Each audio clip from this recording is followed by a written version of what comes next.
Hi. Okay, today we're going to talk about how to use this attachment healing wheel. If you're watching this, chances are you already know something about attachment, but knowing hasn't fully freed you yet. Attachment's not a personality trait. It's not fixed like that. You can change it, you can heal it, you can have percentages of different ones. It's not who you are. It's how your nervous system learned to stay connected and stay safe in early relationships. Attachment patterns form in childhood, before we have words, through repeated experiences of closeness, distance, responsiveness, and repair. And once those patterns form, they tend to show up automatically, especially under stress.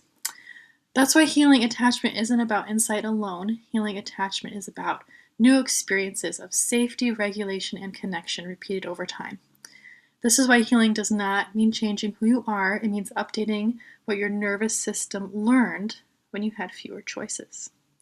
Okay, here is our attachment healing wheel. Let's zoom it in a little bit. Let's orient you here to the wheel.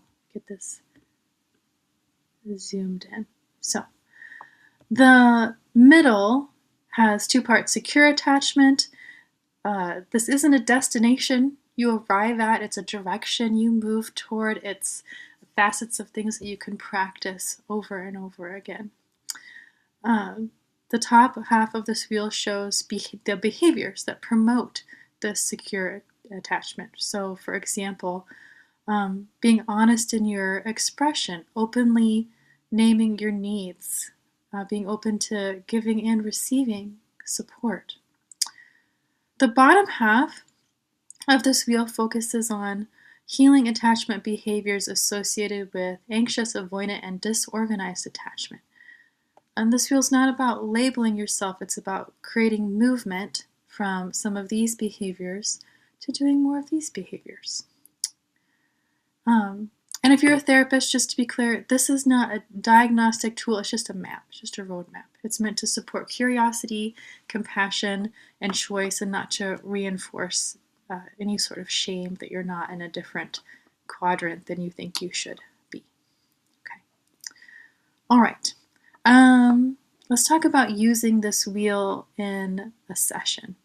I recommend pairing this with the attachment styles wheel. It looks identical to this.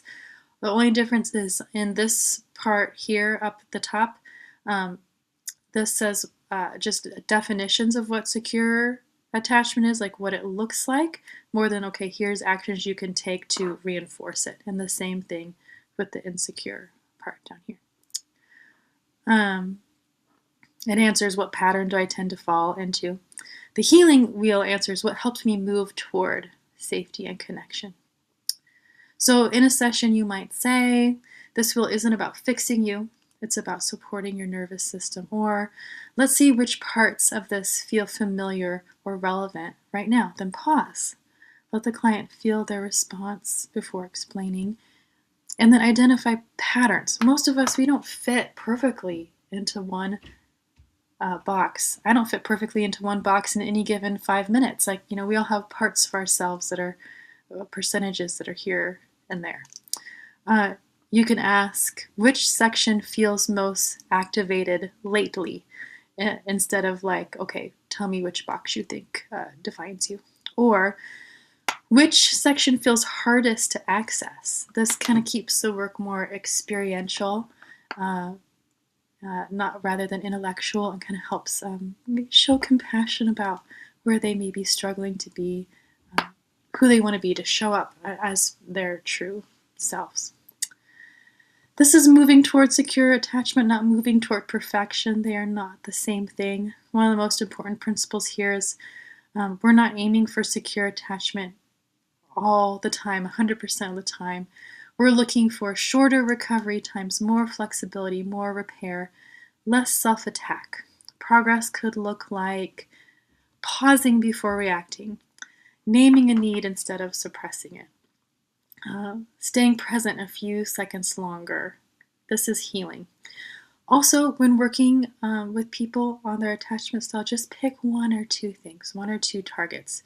This wheel is intentionally full, so it's too much to work on every single thing at the same time. So choose one area, um, and then like one area of struggle, and then one behavior that could help that client move towards security, and that's enough.